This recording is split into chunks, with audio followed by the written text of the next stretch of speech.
Harshvardhan Patil sir आपल्यासोबत आहेत, जे केवळ राजकारणी नाहीत तर एक शिक्षणाच्या क्षेत्रामध्ये काम करणारे एक नेते किंवा एक कार्यकर्ते आपण म्हणू शकतो।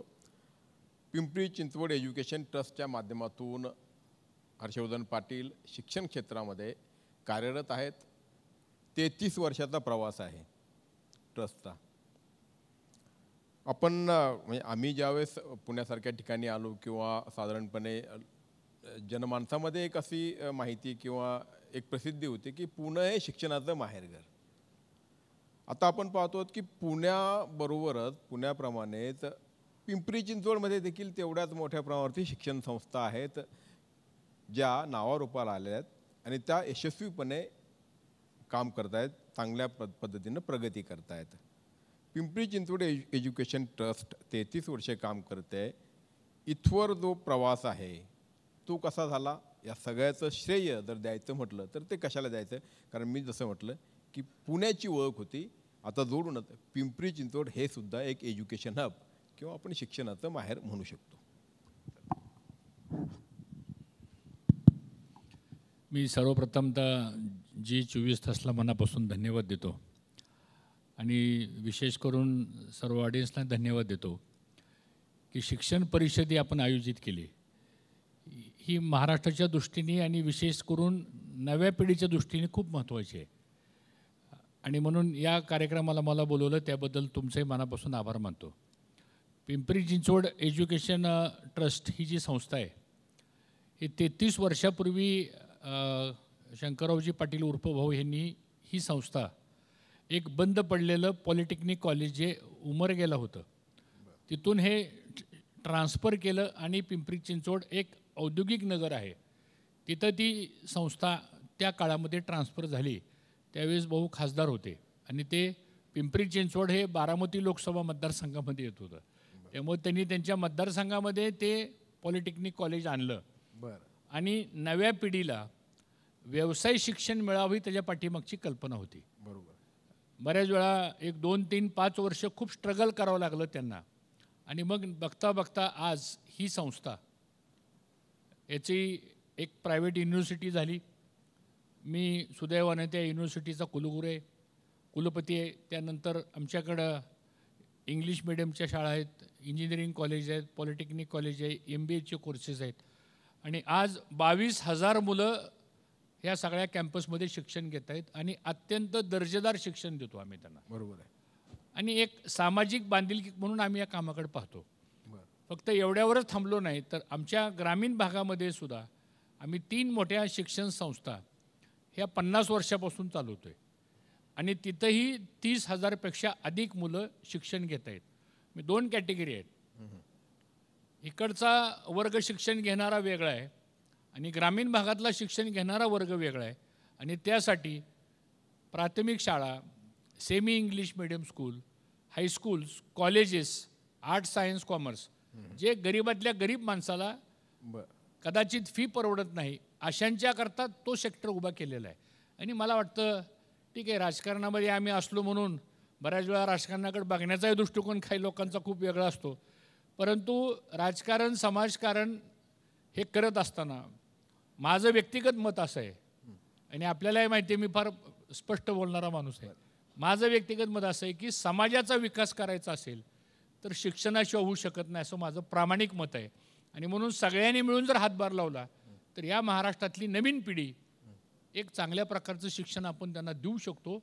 आणि शिक्षण हे काय फक्त व्यवसाय करण्याकरता नाही, शिक्षण हे काय फक्त नोकरी करण्याकरता नाही, शिक्षण हे काय फक्त डिग्री घेऊन मिळवण्याकरता नाही, तर शिक्षण हे जीवनामध्ये त्या व्यक्तीला परिपूर्ण करायचं असेल तर त्याला शिक्षणाची झालर असलीच पाहिजे। या पद्धतीने मला वाटतं शिक्षणाकडे पाहण्याची आवश्यकता आहे आणि ते काम आम्ही ह्या ट्रस्टच्या माध्यमातून चालू ठेवलं आहे।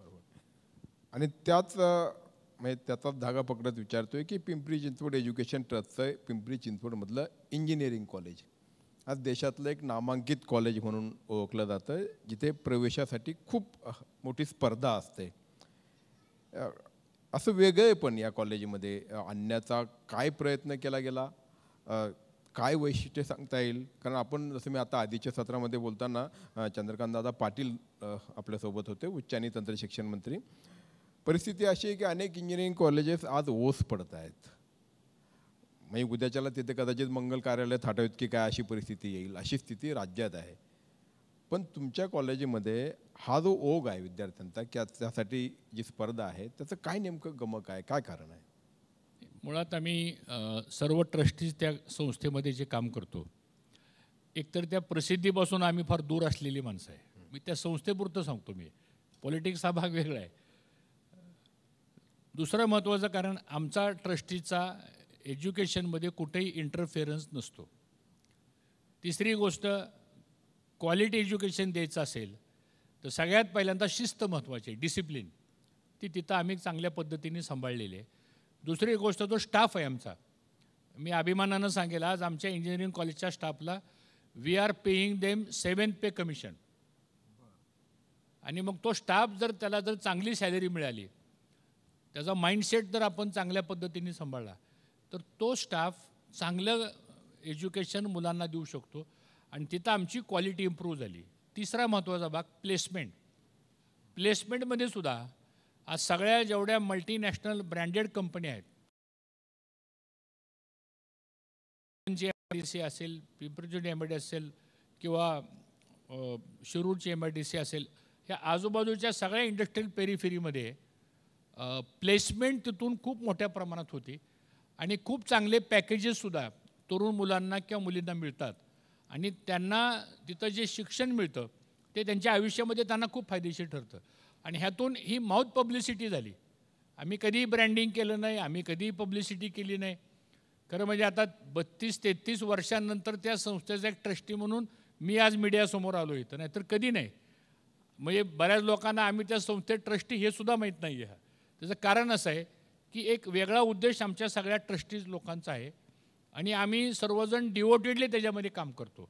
आणि विशेष करून मी ह्याचं श्रेय आमचा जो स्टाफ आहे तो अतिशय क्वालिफाईड आहे आणि ती माणसं रात्रंदिवस मेहनत घेतात आणि त्यातून हा एक ब्रँड एस्टॅब्लिश झालेला आहे. मला अभिमान आहे की पिंपरी चिंचवडमध्ये आम्हाला कधीही ॲडमिशन्स, आमच्या काही जागा वेकंट राहिल्या असा कधी आम्हाला प्रसंग आलेला नाही. या उलट लोकांना नाही म्हणायचा एक खूप मोठं धर्मसंकट आमच्यावर येतं. पण ठीक आहे, आता तो एक त्यातला पार्ट आहे, पण हे सगळ्यांचं श्रेय आहे. हे वेगळे पण जपत असतानाच आपण खाजगी विद्यापीठ किंवा स्वतंत्र विद्यापीठ जो पिंपरी चिंचवड विद्यापीठाच्या निमित्ताने आपण इथे स्थापन केलं की किंवा ते आता अस्तित्वात आलेलं आहे, हा जो प्रवास आहे, कारण शिक्षण क्षेत्रामध्ये एक काळ असा होता की सगळं काही सरकारी, मग अनुदानित, मग अंशतः अनुदानित, मग विना अनुदानित आणि नंतर मग खाजगीकरण. सर्वसमावेशक भूमिका असावी, धोरण असावे हे निश्चितपणे, पण खाजगी विद्यापीठं किंवा खाजगी शिक्षण संस्था अशा पद्धतीनं पसरत जाणं हे शिक्षण क्षेत्राच्या दृष्टिकोनातनं किंवा एकूणच राज्याच्या देशाच्या दृष्टिकोनातनं कितपत फलदायी आहे, त्याच्यामध्ये काय आपण उंची गाठू शकतो, किती अपेक्षा ठेवू शकतो? नाही, एकंदरीत आपण बघितलं तर जसं आता नॅशनल एज्युकेशन पॉलिसी आली, सरकार कोणते आलं तर त्या आलेल्या सरकारची शिक्षण धोरणाबदली एक नवीन पॉलिसी असतेच. म्हणजे सगळ्यात जास्त प्रयोग एक शिक्षण विभागामध्येच झालेले आहेत असं माझं मत आहे. ठीक आहे, ते प्रयोग करत राहिलंच पाहिजे, कारण काळ बदलतोय, अपेक्षा बदलत आहेत, पिढी बदलती आणि नवीन जनरेशनला काय पाहिजे. आता आम्ही ज्यावेळेस एकत्रित म्हणून विचार करायचो की गव्हर्मेंटनी प्रायव्हेट युनिव्हर्सिटीचं एक बिल आणलं, त्या संपूर्ण, आता मी पण 10 वर्ष संसदीय कार्यमंत्री होतो त्यामुळे मला सगळी ती प्रोसेस माहिती आहे. आम्ही हा विचार केला की ह्याचा फायदा आपण नेमका विद्यार्थ्यांसाठी काय करू शकतो. ठीक आहे, आता सेटअप झाला, आमचे 3 इंजिनिअरिंग कॉलेज झाले, आज तिथं खूप मोठ्या प्रमाणात विस्तार झालेला आहे.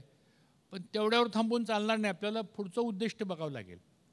आणि प्रायव्हेट युनिव्हर्सिटी आज असं आहे की गव्हर्नमेंटला सुद्धा मर्यादा आहेत. एक काळ बघा, आपण पूर्वी गव्हर्नमेंटचे मेडिकल कॉलेज, इंजिनिअरिंग कॉलेज असायचे गव्हर्नमेंटचे, किती ॲडमिशन्स मिळायच्या. मी खरं म्हणजे स्वर्गीय वसंतदादांना क्रेडिट देतो, त्यांनी एक धोरण आणलं महाराष्ट्रामध्ये. आणि काय धोरण आणलं सांगतो, हां, ते धोरण आणलं, नॉन ग्रँटची पॉलिसी आणली त्यांनी आणि परमिशन्स देऊन टाकल्या. आज त्यावेळेस टीका झाली पण आज जर बघितलं आपण तर त्यातून ह्या सगळ्या संस्था उभ्या राहिल्या, त्यातून एज्युकेशन हब निर्माण झाला. आणि मला अभिमानानं सांगावं वाटतं की एज्युकेशन क्षेत्रामध्ये महाराष्ट्र हे लीडिंग राज्य आहे आणि आता ह्याचा दर्जा आम्हाला इंटरनॅशनल लेवलला न्यायचा आहे. आता हे आमचं जे युनिव्हर्सिटी आहे दुसरं वर्ष आहे.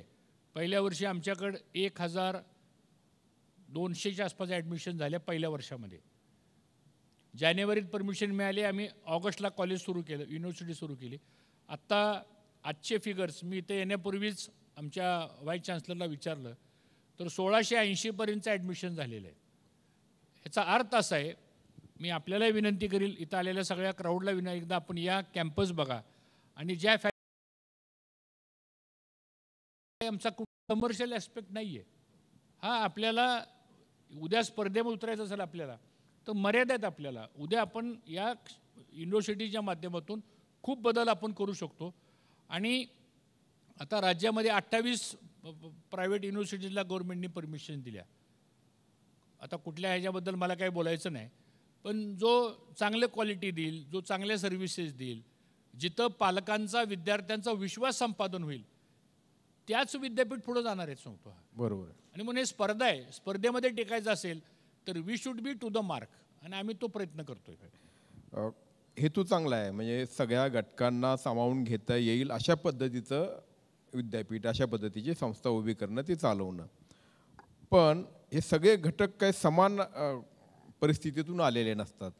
मग अशा घटकांना म्हणजे तुम्ही दारं उघडून देतात, मात्र त्या दारातून प्रवेश करण्यासाठी त्याच पद्धतीचं स्वस्त किंवा ज्याला म्हणता येईल रिझनेबल ज्याला म्हणतात असं शिक्षण उपलब्ध आहे का? किंवा मग खाजगी विद्यापीठामध्ये, खाजगी संस्थांमध्ये किती लाखांनी, किती किंबहुना काही ठिकाणी तर कोटींनी खर्च करावा लागतो, हे देखील सत्य आहे. नाही, आम्ही आता आमचं जर फी स्ट्रक्चर बघितलं तर अत्यंत रिजनेबल आमचं हे फी स्ट्रक्चर आहे. आणि फॅसिलिटीज आम्ही दिलेल्या जर आपण बघितल्या, आम्ही हा विचारच केला नाही कधी. आम्ही जी बेस्ट आहे ते देण्याचा प्रयत्न करतो. आणि मी पुन्हा एकदा सांगतो, 33 वर्षामध्ये कुठलाही कमर्शियल ॲस्पेक्ट आम्ही ट्रस्टीजनी आमच्या संस्थेमध्ये आणलेला नाही. सगळेजण डिवोटेडली काम करत राहतात आणि ते केलं. आणि ट्रस्ट कुणाचा आहे? पब्लिक ट्रस्ट मीन्स वॉट, हा सुद्धा विषय समजून घेण्याची आवश्यकता आहे. बऱ्याच वेळा गैरसमज होतो लोकांचा, म्हणजे ही काही प्रायव्हेट संस्था नाही आहे, ही काही कंपनी वगैरे कोणाची नाही आहे. Public trust it is register under charity commissioner act. Charity commissioner हे जे कंट्रोलर आहेत, त्यामुळे जो काही सगळे होतात ट्रान्झॅक्शन सगळे ते relates to public trust only. आणि ह्याच्यामध्ये आता शेवटी प्रत्येकाचा कन्सेप्ट वेगळा असतो. आमचा तर उद्देश असा आहे की मध्यमवर्गीय आणि गरीबातल्या गरीब माणसांच्या किंवा पालकांच्या मुलांना याचा फायदा कसा करून देता येईल या दृष्टीने आम्ही रात्रंदिवस प्रयत्न करत असतो आणि बऱ्याचशा अंशी आम्हाला ह्या कामामध्ये यश आलेलं आहे. पण हे काम करत असताना अनेकदा अडचणी, आव्हानं देखील येत असतील. म्हणजे तुमच्यासारखी व्यक्ती जी दुहेरी भूमिकेत आहेत, म्हणजे तुम्ही जर सहकारात काम करत असाल तर तुम्हाला कारखान्यांचे प्रश्न देखील मांडावे लागतात. त्याचवेळी तुम्ही शिक्षणात काम करतायत तर शिक्षण क्षेत्राशी संबंधित प्रश्न आणि आता जे नवनवीन बदल होत आहेत, तर त्यात नेमकी कुठली आव्हानं आहेत, कुठल्या अडचणी आहेत आणि ती तुम्ही कुठे मांडता आणि तिथे तुम्हाला त्या आव्हानांवरती, त्या अडचणींचं उत्तर मिळतं का? मला असं वाटतं की सरकारी धोरणं ठरवत असताना मी माझ्या बाबतीत व्यक्तिगत असं सांगेल की सहकार क्षेत्रामध्ये मी काम करतो, त्यामुळे सहकार क्षेत्रातला अनुभव आहे. शिक्षण क्षेत्रामध्ये काम करतो, त्यामुळे शिक्षण क्षेत्रातल्या अडीअडचणी आम्हाला लवकर समजतात. म्हणजे इतरांना समजा असं मला म्हणायचं नाही, पण जो ग्राउंड लेवलला प्रॅक्टिकली त्या गोष्टीमध्ये इन्व्हॉल्व असतो त्याला त्या गोष्टी लवकर कळतात. प्रायव्हेट युनिव्हर्सिटी ॲक्ट काढला, त्याच्यामध्ये काय त्रुटी आहेत आम्ही चंद्रकांत दादांना सांगू शकतो की ॲक्ट पास झालेला आहे, पण त्याच्यामध्ये हे प्रॉब्लेम्स आहेत. आता मगाशी आमचे केसरकर साहेब इथं त्यांनी सांगितलं की 28,000 शिक्षक भरती आम्ही, आता आपणही बोलला मगाशी शिक्षक भरती, आता त्याचं पोर्टल, त्या जागा कशा भरणार, ते सिलेक्शन कसं करणार. उद्या गडचिरोलीचा एखादा शिक्षक सिलेक्ट झाला आणि त्याला जर तुम्ही म्हणला गडिंग्लजला जा तर शक्य आहे का ते? असे काही प्रॉब्लेम्स या सगळ्या सिस्टीममध्ये येतात. हे सगळं आपण ह्या फील्डमध्ये असल्यामुळं अनुभवतो आपल्याला. राजकारणामध्ये तर काय रोजच आम्ही त्या लोकांशी संपर्कातच आहोत. मला असं वाटतं की याचा उपयोग आता बऱ्याच वेळा आता ही स्कॉलरशिप दिली जाते, स्कॉलरशिप 2-2 वर्षे मिळत नाही. बरोबर आहे. आता 8वीपर्यंत मुलींचं संदर्भातलं धोरण आता सरकारने नव्यानं जाहीर केलं. बरोबर. आता ह्याचे जे काही अनुदान आहे, आता परवा चंद्रकांत दादा म्हणाले की आता त्या संस्थेने कर्ज काढावं आणि मग आम्ही ते रिएम्बर्स करू. मग आता आम्ही कर्ज काढू, पण ते व्याज कोणी भरायचं? बरोबर आहे. बँक संस्थेला कर्ज देईल का? असे बरेच प्रॉब्लेम्स आहेत. हे आपण प्रॅक्टिकली दुसऱ्यांनी कोणी येऊन सांगण्यापेक्षा किंवा दुसरं कोणी डेलिगेशन येऊन आम्हाला ते निवेदन देण्यापेक्षा वी आर एव्हरीडे पॉलिसी मेकर्समध्ये, गव्हर्नमेंट सिस्टीममध्ये आपण करू शकतो. हा एक बेनिफिट मला असं वाटतं व्यक्तिशः मला या सगळ्या कामामध्ये मिळतो. आणि मी स्वतः BCom LLB झालो आहे, मी MBA झालेलं आहे मार्केटिंग फायनान्समध्ये. इंग्लिश मिडियम मिलिटरी स्कूलमध्ये मला शिक्षण घेण्याचा योग मिळाला. त्यामुळे बेसिकली मला लहानपणापासूनच शिक्षण क्षेत्राची एक आवड आहे.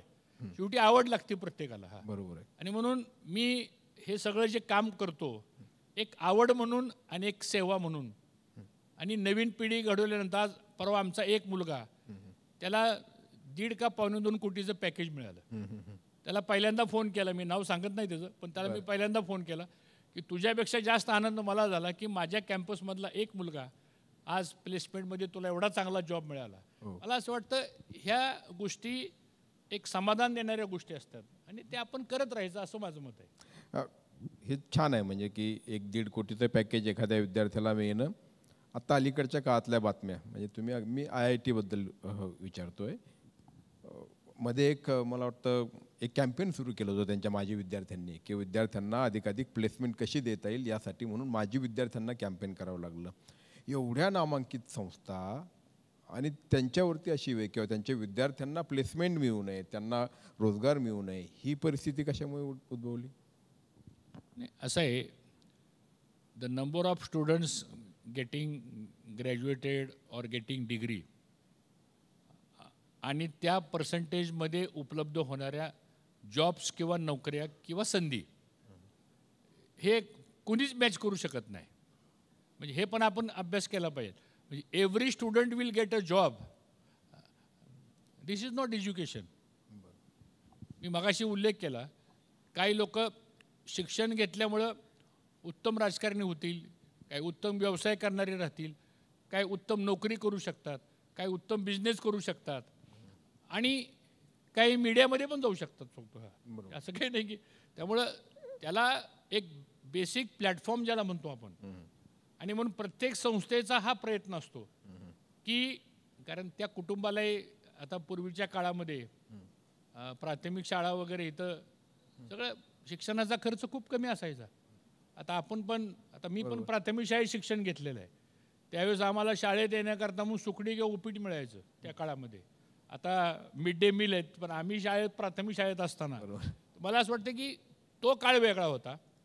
जसा जसा काळ बदलत तसं जसं गव्हर्नमेंटच्या पॉलिसीज बदलतात, पण शिक्षण संस्था चालवणाऱ्या लोकांनी सुद्धा हा विचार केला पाहिजे आता की आपल्याकडे येणारा पालकवर्ग, येणारा विद्यार्थी, त्याचं भवितव्य भविष्यात काय घडणार आहे.